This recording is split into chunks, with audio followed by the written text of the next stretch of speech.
Welcome back to the deep dive. Today, we're going on quite a journey, looking back at 3 decades of global stock market performance. We're talking September 1995 right through to September 2025. That's right. And our goal here isn't just to, throw numbers around. We really want to dig into the inflation-adjusted story, the real story, and figure out what this history means for your long-term investing. Okay, so let's start with that big headline number. Over these 30 years, the global stock market gave us a nominal compound annual growth rate, the CAGR of 8.80%. Sounds pretty solid, right? It does. It sounds quite good. But here's the crucial part. You have to account for inflation. We saw an average U.S. inflation rate of about 2.52% per year over that time. So your real growth in purchasing power, that comes out to 6.12% per year. 6.12% real. That's still excellent, but definitely puts the 8.80% into perspective. Exactly. It's all about what your money can actually buy. Real wealth, that's the goal, not just bigger numbers on a statement. Right. Now, measuring the global stock market over 30 years, that sounds tricky. I mean, the index people often use now, the FTSE Global All Cap, it only started in 2003, didn't it? Yeah, that was a challenge.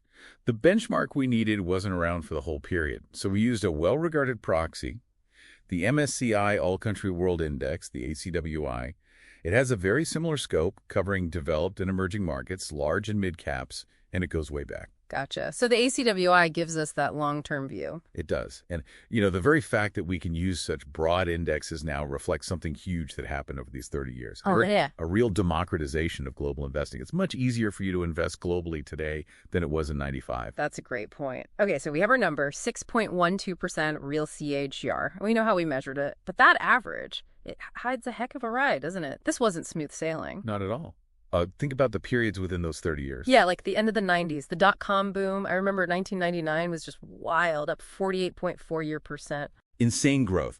But then, boom, the dot-com bust. We had 2000, 2001, 2002, all negative years. 2002 was particularly brutal, down almost 32%, giving of 31.91%. Ouch. And just a few years later, 2008 hit, the global financial crisis. A single-year loss of negative 38.49%. Just catastrophic for many. And even more recently, we had the whole COVID roller coaster. A super fast drop in 2020, then recovery, then 2022 was down again, negative 18.37%. Followed by a strong bounce back in 2023, up plus 22.30%. So it's just incredibly volatile. It really is. And this connects directly to, the investor experience, the psychology of it.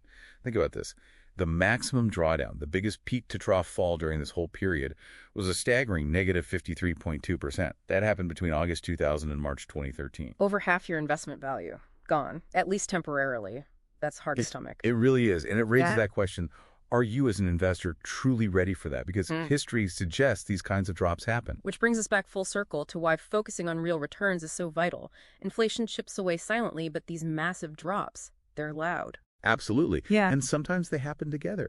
Think about the recent inflationary spike after COVID. Imagine you got a 5% return on paper, but inflation was running at 7%. Right. You actually lost 2% of your purchasing power. You're going backwards in real terms. Right. So, okay, we've seen the volatility, the importance of real returns.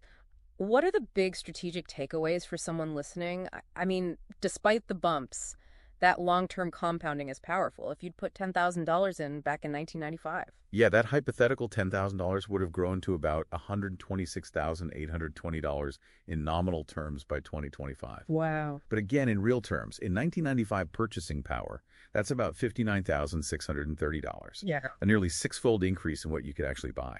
So global stocks worked. They definitely worked over the long haul. It confirms diversification. It does confirm global diversification's power. But there's a caveat there, too. As of now, over 60% of that global index is actually weighted towards the U.S. market. So while it's global, it's heavily influenced by the U.S. right now. Exactly. That's been great recently, a real tailwind. But it's also a concentration risk for you to be aware of. Good point. And the other big takeaway seems to be behavioral. Absolutely. The behavioral imperative, as we call it. Enduring those huge drawdowns like that negative 53% isn't just, something that might happen. It's basically the cost of admission. That's the price you pay to potentially earn those long-term equity returns. The cost of admission. I like that framing. So tying it all together, this 30-year story shows global stocks are a potent engine for building real wealth. No doubt. But you absolutely must be prepared, emotionally and financially, for intense volatility along the way. You need a plan. So the final thought for you, our listener, Looking back at this wild 30-year ride, what unexpected storm might hit the markets in the next 30 years? And more importantly, how will your discipline, your financial plan, be strong enough to see you through those inevitable moments of turmoil? Something to think about.